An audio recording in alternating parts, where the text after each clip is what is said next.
तभी एक महिला खाली हाथ ही घर के बाहर आई और कहा, भोजन नहीं है। तब मत्स्येंद्र नाथ ने कहा, कुछ बासी या बच्चों द्वारा छोड़ा गया भोजन ही दे दीजिए। तब उस महिला की आंखों से अश्रुधारा बहने लगी, क्योंकि वह महिला बांझ थी। गुरु से ये देखा न गया और गुरु मत्स्येंद्र नाथ ने पुत्र प्राप्ति होगी बोलकर आशीर्वाद के रूप में प्रसाद उस महिला को खाने के लिए दे दिया। लेकिन कुछ लोगों ने महिला को भड़काया कि उसे इसका सेवन नहीं करना चाहिए, इसमें जादू टोना हो सकता है। डर के मारे उस महिला ने वो प्रसाद पास ही में बने एक गोबर के ढेर में फेंक दिया। इसके ठीक 12 वर्षों बाद गुरु मत्स्येंद्र नाथ फिर वहाँ लौटे और उस महिला से उसके पुत्र के बारे में पूछा तो महिला ने गुरु से झूठ बोल दिया कि उसे कोई पुत्र नहीं हुआ। तभी गुरु मत्स्येंद्र नाथ ने जोर से पुकारा तो 12 वर्ष का एक तेजवान बालक गोबर के ढेर से निकलकर सामने आया। गोबर में जन्म होने के कारण उन्हें गोरखनाथ की उपाधि दी गई। जिसके बाद उस महिला ने डरते डरते सारा वृतांत गुरु को कह सुनाया और गुरु मत्स्येंद्र नाथ से अपनी भूल की माफी मांगी। गुरु ने उसे क्षमा तो कर दिया, किंतु महिला के बहुत आग्रह करने के बाद भी गुरु नहीं माने और गोरखनाथ को अपने संग ले चले। और इस प्रकार गुरु गोरखनाथ जी को गुरु के रूप में गुरु मत्स्येंद्र नाथ से शिक्षा और दीक्षा ग्रहण करने का सौभाग्य प्राप्त हुआ। एक दिन गुरु गोरखनाथ राजस्थान में राजगढ़ के पास स्थित दत्तखेड़ा गांव यानी ददरेवा में आ पहुंचे और गांव के एक टीले पर अपनी धूनी लगाई और तपस्या करने लगे।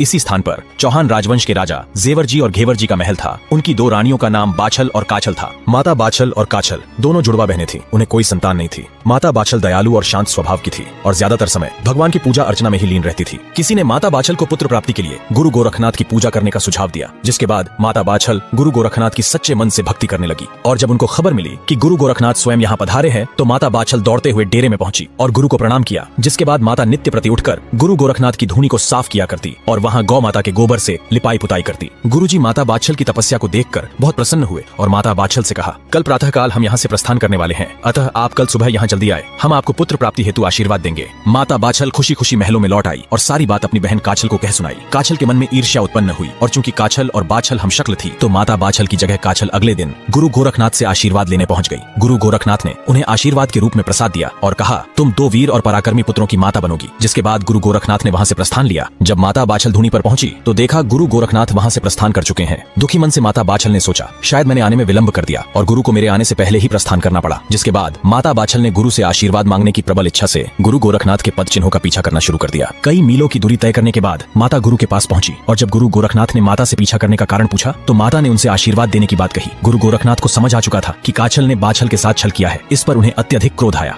माता बाछल के साथ हुए अन्याय को देखकर गुरु गोरखनाथ के मुख से ये शब्द निकले कि मैं तुम्हें एक तेजस्वी पुत्र प्राप्ति का वरदान देता हूँ और यही बालक आगे चलकर काछल के दोनों पुत्रों का वध करेगा। जिस पर माता बाछल ने गुरु से अनुरोध किया कि ऐसा न करे, अगर उसे 2 पुत्रों का आशीर्वाद दिया है तो मुझे उससे कोई आपत्ति नहीं। लेकिन गुरु मुख से निकले शब्दों की नियति तय हो चुकी थी। जिसके बाद गुरु गोरखनाथ उनको तेजस्वी पुत्र का वरदान देने के लिए पाताल लोक में प्रवेश कर गए और वहाँ से नागों द्वारा बंधी बनाई गई पांडव अर्जुन के पड़पौत्र राजा जनमेजय की आत्मा को गूगल में छुपाकर भूलोक